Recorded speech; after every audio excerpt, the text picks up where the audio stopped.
Yeah, May is Mental Health Awareness Month, and I really want to give my regards to Dr. Kanyanya, our HOD in the Department of Mental Health, for giving us an opportunity to showcase or to share with us some of these things that would affect our mental health. And today our topic is on emerging adults and mental health concerns. And we want to see who are these emerging adults and what are some of the concerns they will bring to us as health practitioners or health professionals working with young people. So if you allow me, I would want to share my screen.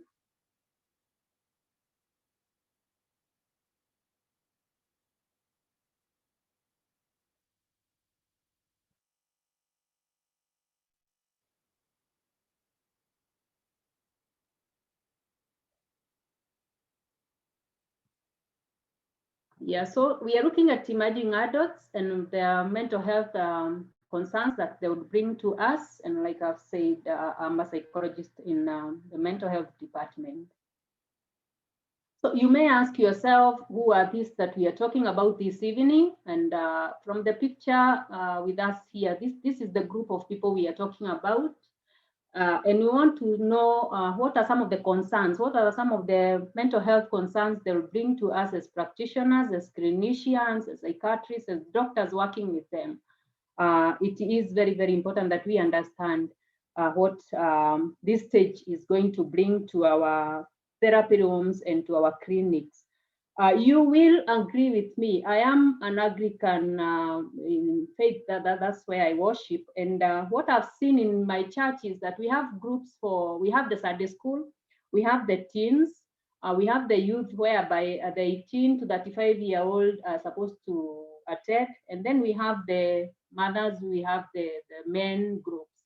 But I've seen in my church that majority of the young people, especially the youth, you will find maybe we are only dealing with 13 to around 18-year-old. So where is the 18-year-old to around 30 years? And this is the group that we are talking about. Sometimes they feel left out, even in service provision. So we need to understand what this group is all about.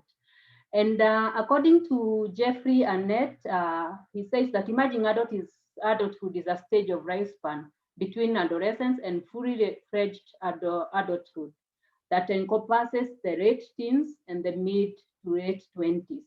And he says that this stage is characterized by more widespread education, late entry into marriage and parenthood, and a prolonged and erratic transition to stable work. And according to Annette, the emerging adults are the people in between the ages of 19 to 29, going to 30 years. So this is the age that we are looking at this evening. Annette, in his study, Annette is a psychiatrist, and in his study, he said what has contributed to the rise of emerging adulthood, which you will not find in the developmental theories like the Piaget, the Erik Erikson, and all those other theories, are these four revolutions. This is what has brought up the emerging adulthood. And one of it is technology revolution. According to Annette, he says there are reduced job opportunities. The other day I was listening to news and I had the presenter talking about the tea cracking machines in Kenya around Eldoret and the environs. And the technology there has reduced the job opportunities for these ages that we are talking about. These are people who have cleared high school, maybe they have not transited into the universities, or those that have cleared universities and they're just there waiting to maybe get a job or something. In other words, these are the people you hear our Kenyan system called the hustlers. So technology has brought about the rise of emerging adulthood. The other revolution is the sexual revolution. And according to Annette, he says that the link between sexuality and marriage has been broken. Research has shown, and you and me will agree with me, especially now with the COVID-19 pandemic, that we've seen a rise in teenage pregnancy. people having sex as early as 10, as 12, as 13. So the sexual revolution has brought up issues to do with emerging adulthood. The other one is the women's movement. The research have shown that more women than men are graduating today. In fact, I was looking at another research which was saying 58% women versus 42% are graduating from our universities. So again, the career women that we have has brought issues to do with emerging adulthood. And the last revolution is the youth movement revolution.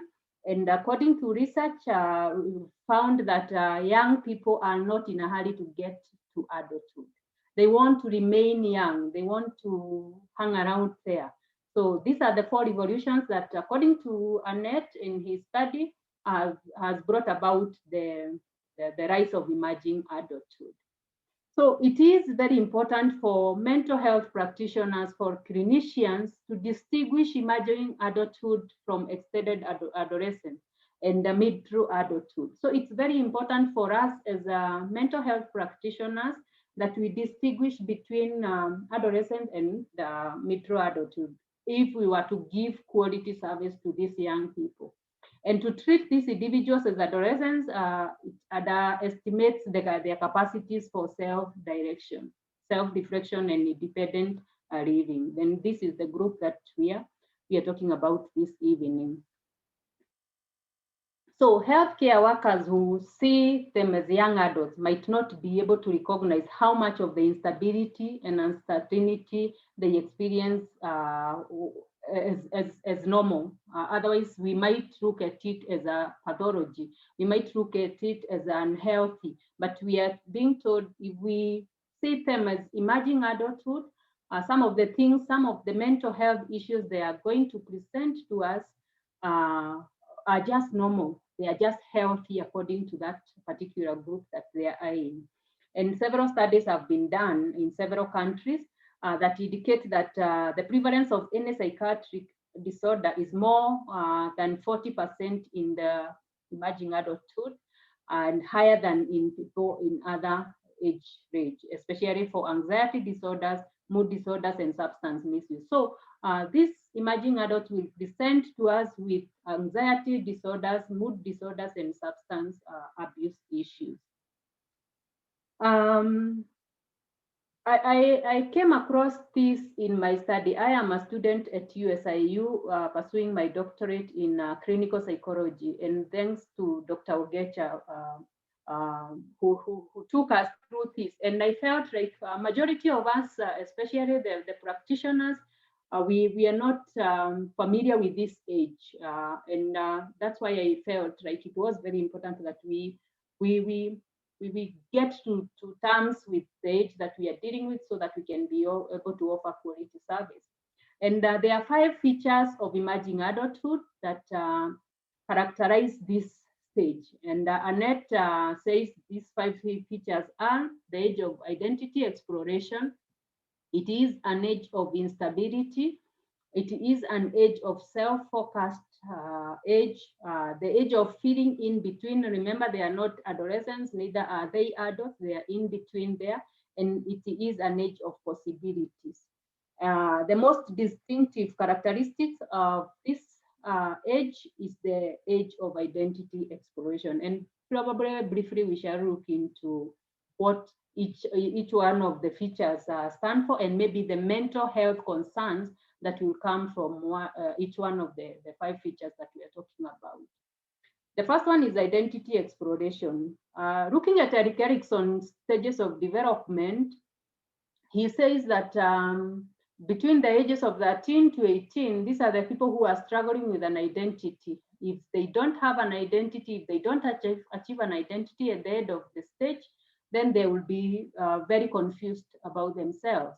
But Annette says that even at this age, 18 to 29 years, they're also exploring who they are and what they want to do with their life, and especially in the areas of relationships, work, and ideology. So trying out various possibilities, the kind of a person they want to be. So you will find, if you are a psychiatrist, if you are a clinician working with these people, you'll find them coming to your therapy room or to your clinic with issues of maybe that they're struggling with work, they don't know what to do with themselves, or they're struggling with the relationships. And this might cause them anxiety disorders or mood disorders, depression, maybe, for example. So it is during this emerging adulthood that most people think seriously about the commitments that they will define, that will define them as adults. And the commitments that we are talking about this evening are love, relationships, work, and probably how they need to have settled by the age of 30. So because of trying to explore their identity, trying to get to understand who they are in terms of work, in terms of their relationships, in terms of what they want to do with their life, they might suffer from some mental health issues. And some of the issues that we'll see, especially with the issues of identity, are as follows. We are saying that identity exploration can be exciting. Yeah, they want to know, they three at the high school, they are in the university, there is freedom, they want to explore. It's very exciting for them, but most of the time it can be very confusing to the person who find themselves unable to make choices. I have seen, I worked, sometimes back, I worked as a university counselor, and I could experience students coming to me because they have dropped maybe a course that they were doing or a program that they were doing, and they are not able to make a choice on what they want to pursue. So if they are not able to make a choice, then issues of anxiety, issues of mood disorders may arise. But briefly, maybe at the end of it all, we shall look at the biopsychosocial model and see, yes, the stage could be predisposing them to mental health disorders, to mood disorders and anxiety disorders, but maybe there are other factors that we need to explore as mental health practitioners. Yeah, the other stage, the other feature is instability, and it has been researched and it has been shown that emerging adulthood is arguably the most unstable period of the lifespan. The changes that happen within the emerging adulthood, sometimes it's so unstable. And most emerging adults experience a series of love relationships from the ages of 18 to 29. This is when they will get into a relationship, drop that, and get into another one, drop that, quit. And in the course of all this, we've seen even a lot of suicide. We experienced, sometimes back, we experienced a lot of suicide from emerging adults that wouldn't be able to cope with the relationships. There are also episodes of casual sex. So they will present to you as a doctor, they will present to you as a psychiatrist, as a psychologist, as a mental health practitioner with concerns about their sex life. The other day, I had a 27-year-old who came to me for therapy because maybe he felt like he has contracted HIV in one of his sexual experience. So they will present with anxiety. And the young man was very anxious. He was struggling with anxiety. And this is what we are talking about this evening. Job changes from the ages of 18 to 29 is higher than in any other life stage. If you are a parent, I'm sure maybe you can identify with this, that your young adulthood has gotten into this job. Several months into it, they don't want to do it, they want to drop it and look for another job. So the changes also can cause mental health issues. And we are saying also emerging adulthood instability in love, relationship, and work is derived partly from the identity exploration. I've put in brackets, this is another client that I had in my therapy room who, when he was getting into 18, 19, he wanted to marry a white lady. But the other day he came and he was laughing at himself and he was telling me, imagine what, Pauline, I settled down with a neighbor. He never thought he would even marry from Kenya. He said, if it's not a white lady, then maybe someone from another country. But this time he's telling me that he settled down with a neighbor, which is causing him a lot of anxiety because that's not what he wanted. However, we are saying that a good amount of the instability is involuntary because their partners break up with them. Yeah, we've seen young adults committing suicide. We've seen them killing each other because maybe the other partner broke up with them and they can't handle it anymore. So what are some of the mental health concerns that will come as a result of the instability? We are saying mood disorders, anxiety disorders. And now that we are in this pandemic of COVID-19, it has been very difficult for them because majority of those that had moved out of home, now they are back in their parents' home because of the instability and the COVID-19 pandemic and all those issues that we've seen.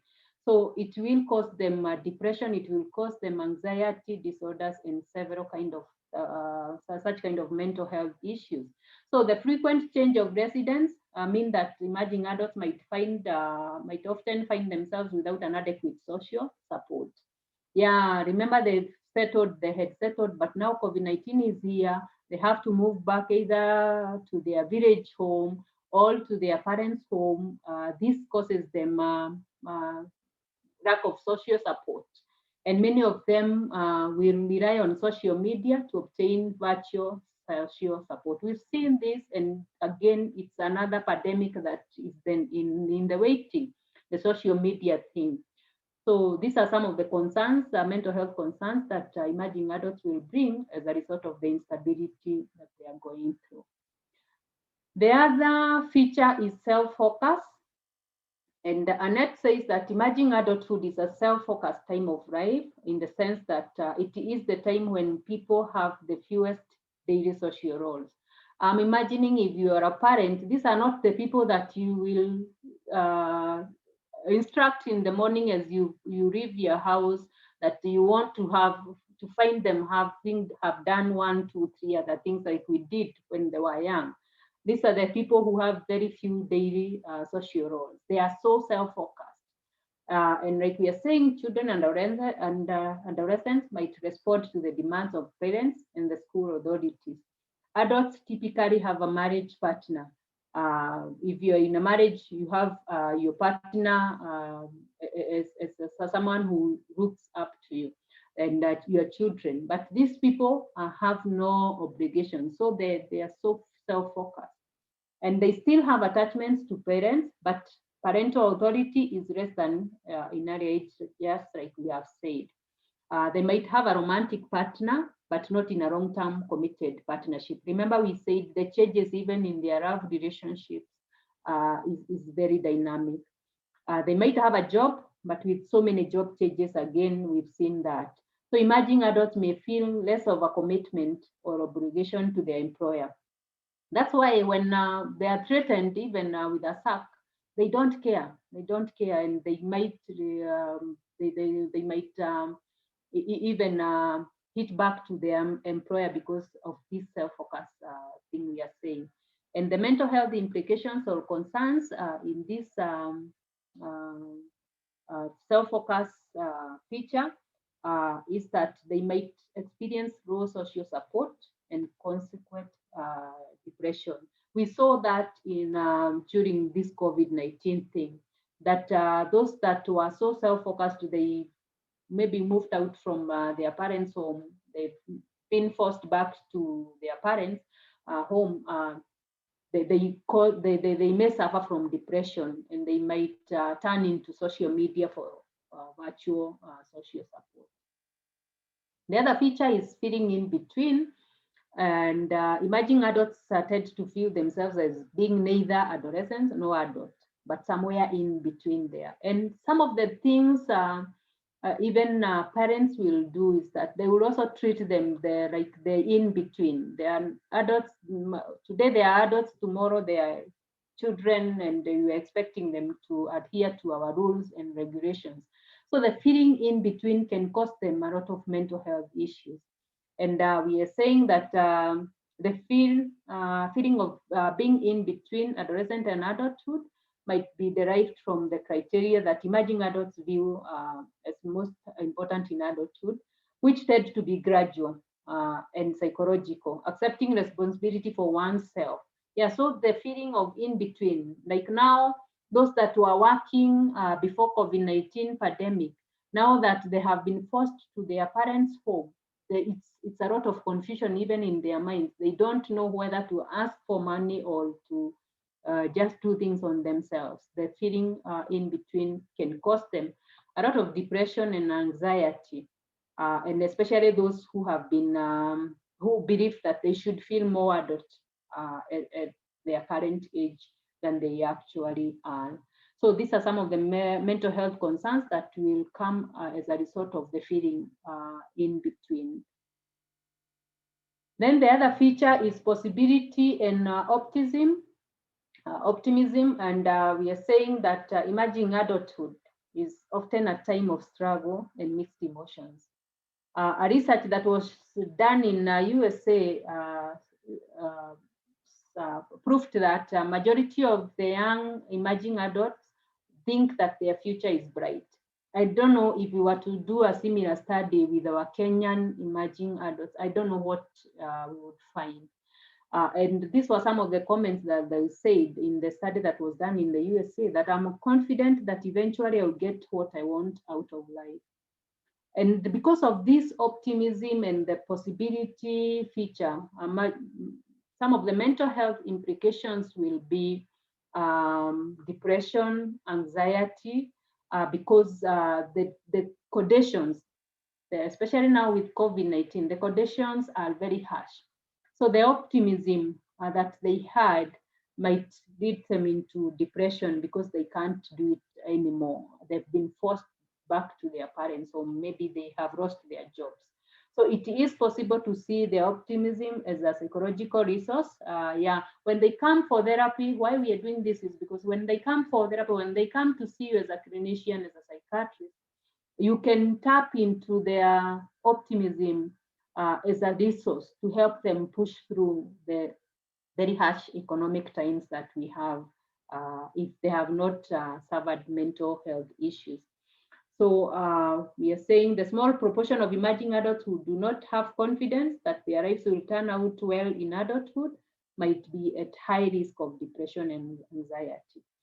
Yeah, reminding me of another young man I had in therapy that that was feeling like the jobs that he had started before COVID-19. He had started a shop, a big shop of PlayStation. This is where young people will go and play games with the laptops.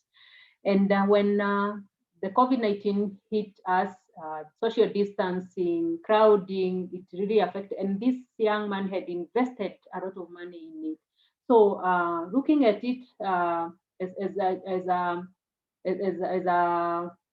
a challenge in the possibilities that he had to economically grow, the young man started slipping down into depression. And why? Because he had invested so much. So possibilities and optimism might result into some mental health issues. So COVID-19 and emerging adulthood, I felt like it was important for us as health practitioners to just remind ourselves what are some of the things that we have seen with COVID-19. And according to Spech, she says that major life events are assumed to impact how individuals tend to think, how individuals tend to feel and behave, thus their personality. And from a developmental perspective, personality changes occur if major events are accompanied by new developmental tasks. Yeah, having asked in his theory, he comes up with developmental tasks for each and every stage. And these are some of the developmental tasks in a young adulthood, that they need to have been in a romantic relationship. They need to start thinking about family life. They need to stabilize in their job life. They need to have a social life apart from their family and the family life and the physical changes that comes with our physical growth. So if when COVID-19 came, it disrupted some of these developmental tasks. Like, for example, relationships. If the young adults had a distant relationship and COVID-19 came and the lockdowns were put across, so what does that mean to the romantic relationship that they were trying to build up? If they are not able to reach out to their romantic partners, then issues of anxiety, issues of depression may get into this group that we are calling emerging adults. Aronson and in her study also found out that unemployment and underemployment has been a source of mental health concerns for emerging adults. And according to her, obtaining full-time work and financial stability these are prerequisites for leaving home. Now COVID-19 is here, so they don't have a full-time work, they don't have financial stability, so they might suffer mental health issues because of underemployment or unemployment. Access to education. You'll be a me witness that when COVID-19 came and the lockdowns and everything that happened, and especially the year 2020 was very difficult for the emerging adults with school closures, classroom going from in-person to remote, the job process that we are talking about. Families struggled financially to pay for the tuition. So some of them dropped, some of them deferred, some of them have not been able to go back to their universities. And the pandemic has caused additional access to issues of mental health. So we are saying that access to education and lack of it has caused majority of young adults a lot of mental health issues. So when we are aware of that, then even when they present with depression, we will not be quick to give medication, will not be quick to take them through pharmacology. We will try and use the biopsychosocial model to see, could it be they are struggling with depression or anxiety because of where they are in their development. And we are saying youth may lower their education aspirations, which we have seen having increasing. I have one young adulthood in my house, and she said she's not willing to continue with her education simply because of this disruption that COVID-19 has brought to the young emerging adulthood. Stepping back again it's another source of mental health concerns. Moving out of your family is one of the milestones that each of us want to achieve. And it's a stable or a tangible sign of gaining independence and becoming an adult. But now with COVID-19, they have been brought back to their families. So again, a source of mental health issues. With the pandemic, we are saying that resulted into high unemployment rates and wage reductions. Many young adults cannot get their first place or have moved back to their parents. Again, a source of mental health issues. Germany and others argues that the uncertainty and the instability generate worries about the present and the future, and it's a great source of anxiety that impacts negatively on personal and interpersonal functioning. Again, it reminds me of this young man in his late 20s who had started his Shyrock business.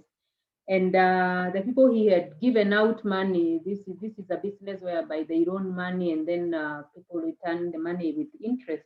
They couldn't repay back. So the young man presented to our offices with a lot of depression because how do I pay? How do I repay my loans? I gave out money and people, I know, yes, they can't be able to afford to pay back because of the pandemic. So these are some of the issues that emerging adults will present to us.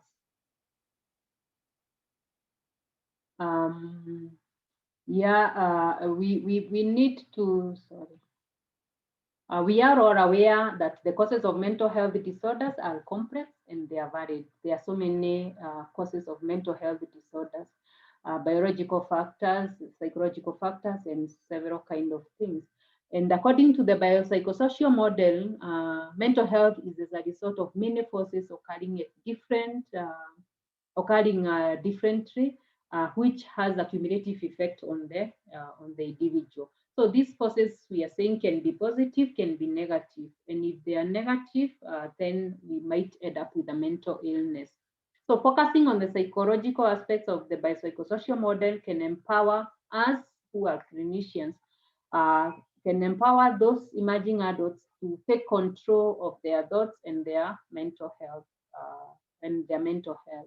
So the biopsychosocial model that we need to, even if they are presenting with depression and anxiety disorders, we are not quick to medicate. We may need to look into other factors, the psychological factors, the social factors. Like, for example, this young man who had started a shire of business, probably maybe the depression is not anything biological. It's something psychological, because now they are looking at life with a lot of negativity. They don't know how to move on with life. My moderator, I don't know whether she's back, and maybe you can be looking at the charts and the questions even as we come to a conclusion of our topic today.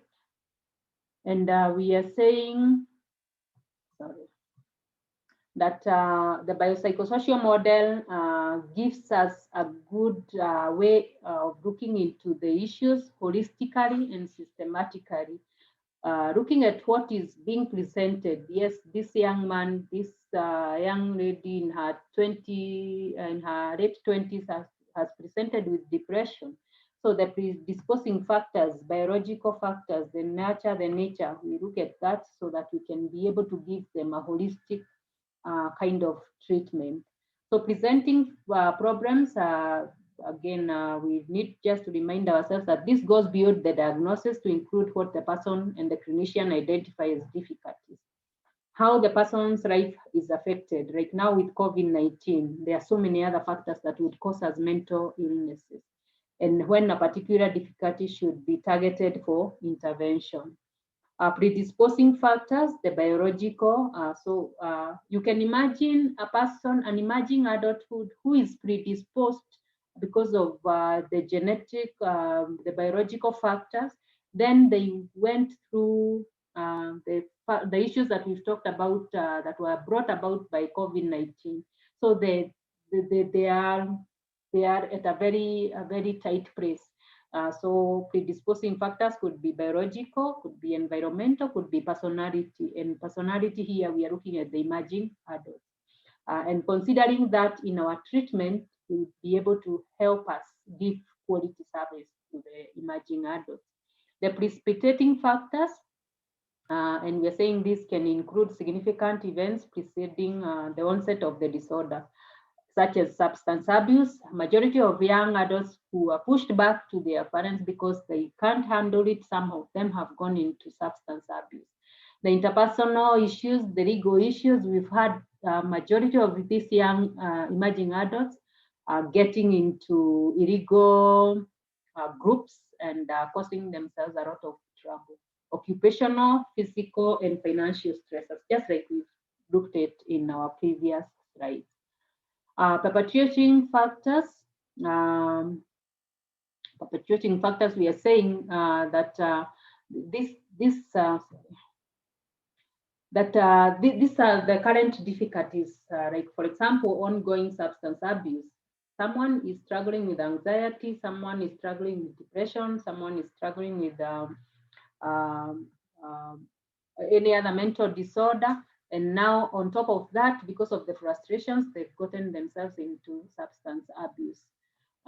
Repeating behavioral patterns. This includes the avoidance and safety behaviors in anxiety disorders or withdrawal in depressive disorders. These are perpetuating factors that would cause the exposure of mental health concerns become even more difficult for the emerging adult. So again, the other P in the biopsychosocial model is the protective factors. We need to identify the strengths and the support system that can help mitigate the impact of the disorder. and this may include the social support. So working with an emerging adult who has been pushed back at home, looking at how we can help them identify the social support, the skills that they need, will help them navigate through the mental illnesses. So the 5Ps framework promotes a very clear and systemic approach to case formulation and assessment that potentially provides a wealth of data. So and that brings me to the end of my presentation. I hope, Rebecca, your internet is stable now. Yeah, I can hear you, and I've been able to follow the presentation. So thank you so much for the presentation. It was a well presented topic. I would like to now open to start off with the question and answer forum. There was a question on how you support, for example, the youth, or maybe for example a student who they feel that they can't make it and they are unemployed and may be able to not be able to afford fees. How be able to afford them, to support them so that they can be able to avoid mental health issues. Yeah.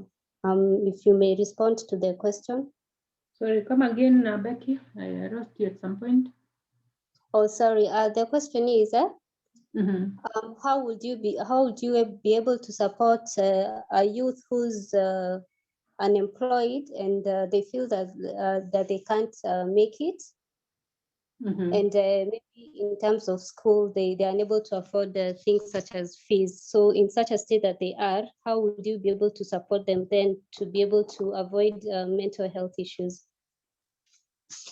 Yeah, thank you, and that's a very important question, because majority of them will feel stuck because of what is happening in their lives. And the 5Ps that we've looked at, especially the protective factors. So this has happened, and maybe the parents are not able to continue supporting this young adult, this emerging adult in school. So look at what are some of the protective factors. Maybe there are things that they can do, getting into their strengths. What else can I do now that I've been forced out of school? What else can I do? And they need to see us validate. In fact, the most important thing is to validate their emotions, to validate their worry, to validate their fear, and the feelings that they are presenting to us. And then we help them look into what can they do, get into other strengths. Like, for example, I know several young people that I've worked with during COVID-19 pandemic, especially in the year 2020, who turned into their artistic skills. Some of them have been able to work through in their setting things that they have made when they were pushed out of school. So helping this young adult, young emerging adult, to tap into the strengths that they have will be very, very, very helpful. But most importantly, validate their emotions and validate their worries and their fears. Thank you, Becky. Okay, thank you for that.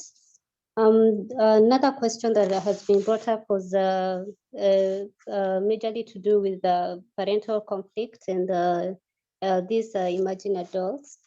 So how would you maybe help the young adults, or how would you support them when they're in such a situation whereby there's a parental conflict and they're much affected by it? Yeah, again, a very valid question. And a lot of conflicts have risen up between parents and emerging adults, and simply because maybe the parents are not even aware what their emerging adults are going through. So as a health practitioner, that's why we are called to give back to the community, psychoeducate. If you get an opportunity in your church, psychoeducate the parents on these issues that we are talking about, so that they can be able to accommodate and to help their emerging adults navigate through the challenges.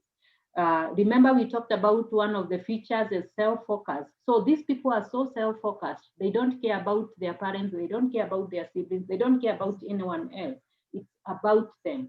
So letting parents know and the caregivers know that, yeah, these are some of the things that you see in your emerging adults will help them. For the emerging adult, helping them understand that this is where they are and this is why they are struggling. This is why they're having conflict with their parents. Will also go a long way in helping them navigate the challenges that they are going through. I hope that is answered. Okay, and thank you. I think that answers that question.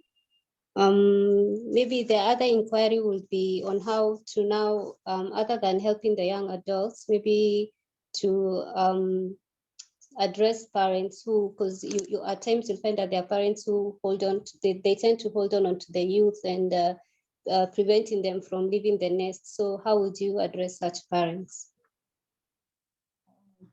Just like we have said, sensitizing parents and creating awareness about these issues that we are talking about.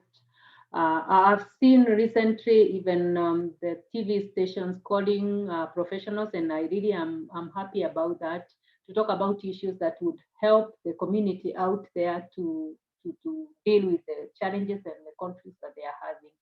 So again, I would call for us individually, where you are situated, if it's in your church, in your community, as a health practitioner, always ensure that maybe you give back to the community and help in psychoeducating and creating awareness of these mental health issues that we are talking about this evening. Okay, I think that answers the question.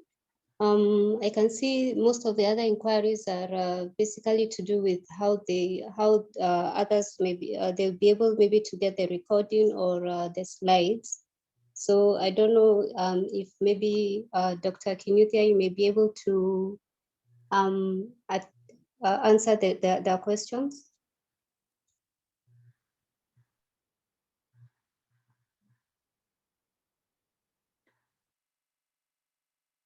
I guess what I gathered from the office, the research office, is that recording is done, and you can, I think you can find it in the KNH website. I don't know, but maybe Dr. Kenodia can give us more clarity on that.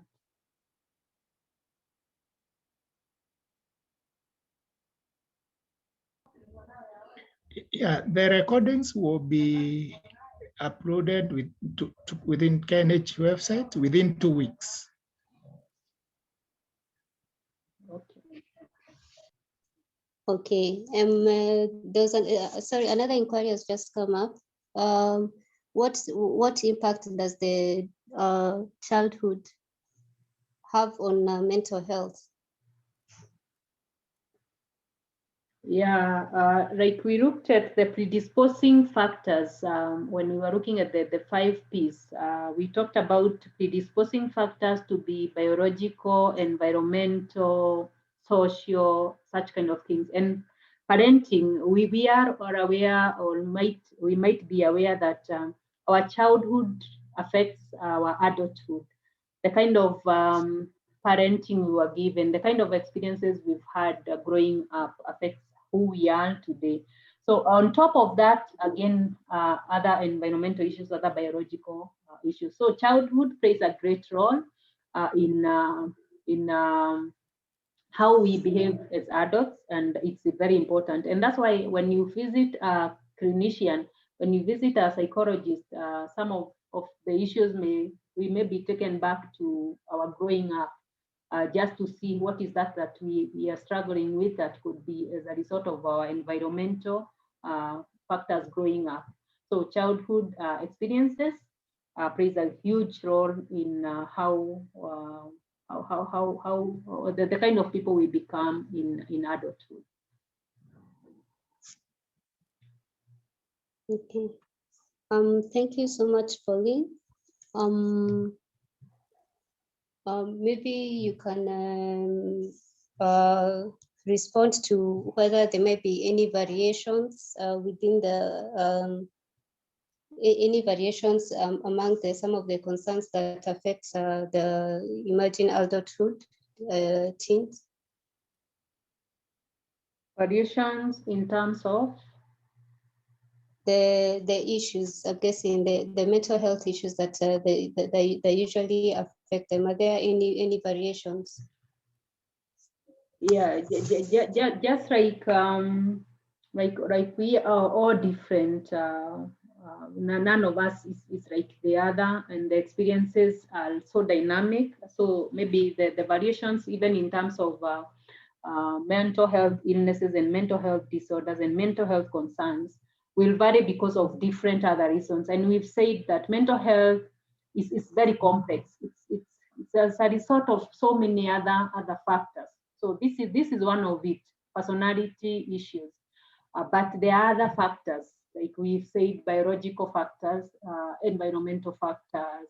There are so many other factors. So we might see variations in mental health illnesses among young emerging adults because of those different factors. Like we said, mental health is just complex.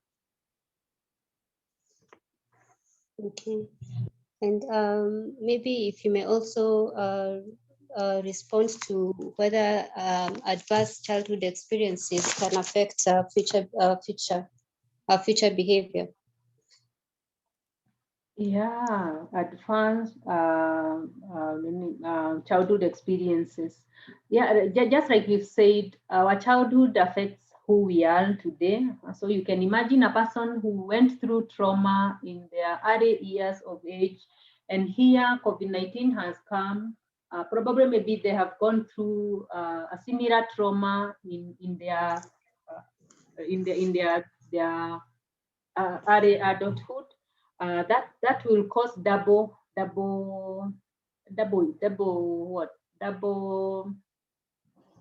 challenge, if I would say, to the person who went through advanced experiences in childhood, and now in emerging adulthood they've gone through a similar scenario. So childhood experiences affect who we are today. And then that's why we would encourage all of us to, once in a while, just like we go to a doctor for a well-woman clinic, once in a while we visit a therapist just to explore what is happening in our lives. Okay, thank you so much for that, Pauline. Thank you so much for that, Pauline. I'm sure that the presentation that you've given will be of very much help to be able to enable us to understand our clients better, and also facilitate better management and care of our patients and clients. So if there's if there are anyone else who has a question.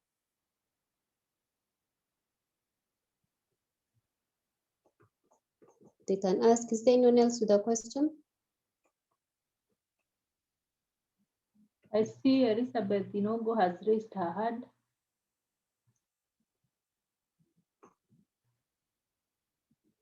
Mm-hmm.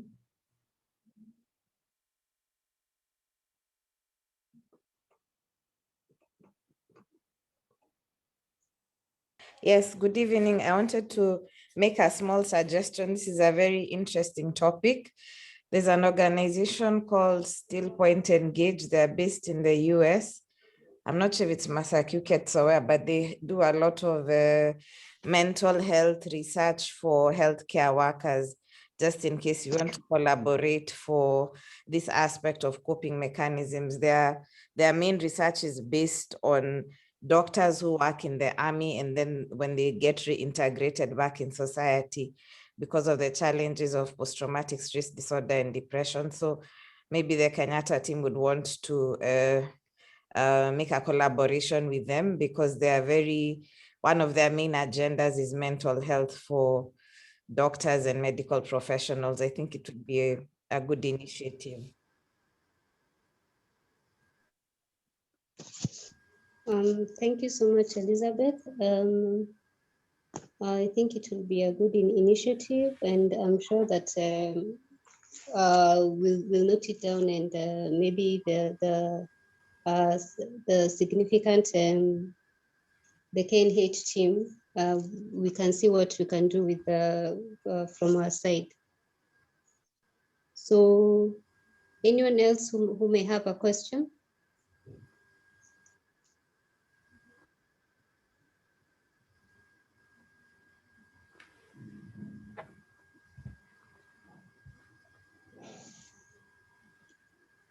I have a comment. Okay.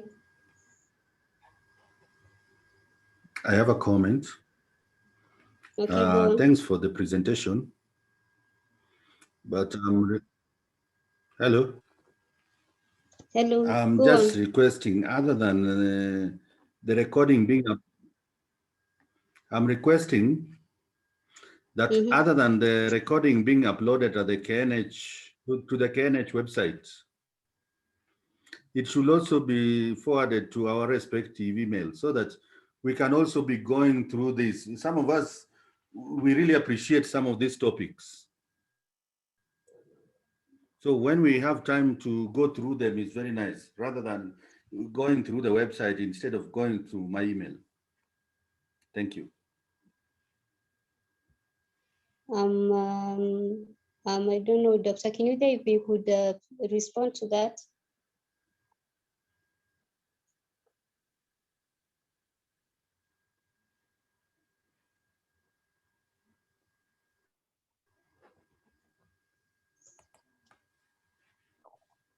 Dr. Kinude?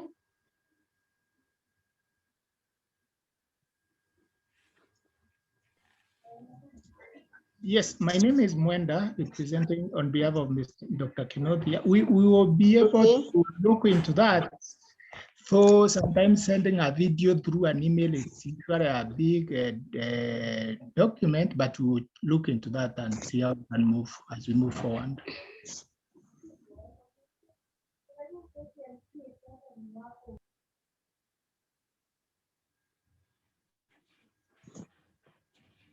Thank you.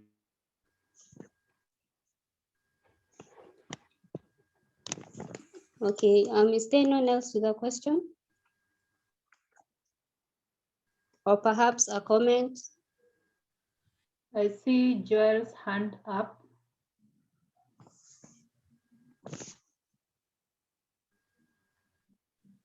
And then Rose Joroge as well.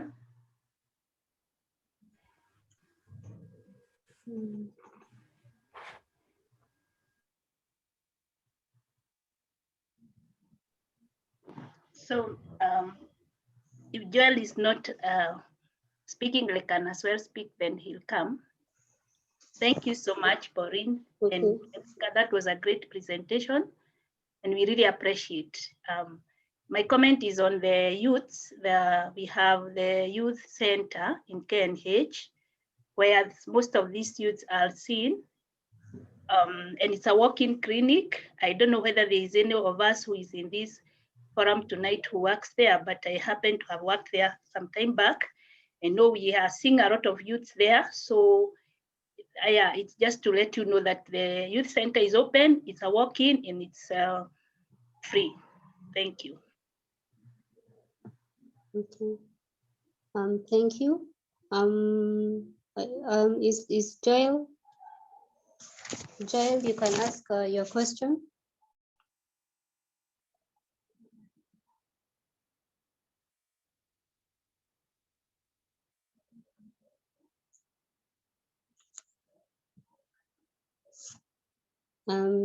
It seems he's not around. Is there anyone else with a question?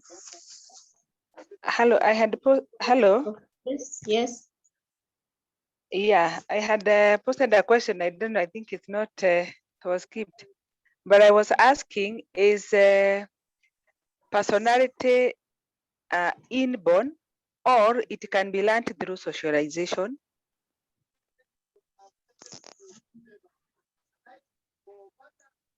Okay, Pauline, if you would respond to that. Yeah, probably sorry. Yes. Yeah, probably what I would say is that personality is dynamic. There are so many other things that makes us or shapes our personality. Like, for example, we'll talk about the childhood experiences that we've talked about is a component in shaping our personality, our temperament, our birth order position, and several other factors. So we wouldn't say that it's inborn, but we would say that it is as a result of the nature, nurture, culture, and religion. Those are the four factors that makes us. The environmental factors, the biological factors, our religion, and our culture. Those are the determinants of personality. So it is not inborn, but it can be affected by any of the four components: the biological factors, the environmental factors, culture, and religion. Okay. Thank you so much. Thank you so much for that. And I think we can call it round up question and answer forum there, since the time is far much gone. Once again, we'd like to thanks so much for the facilitator for a splendid presentation, and thank you so much as well for the participants for having joined us. And we hope that at least the presentation will have helped you in some way, and you'll have been able to at least gain something from it. Thank you so much.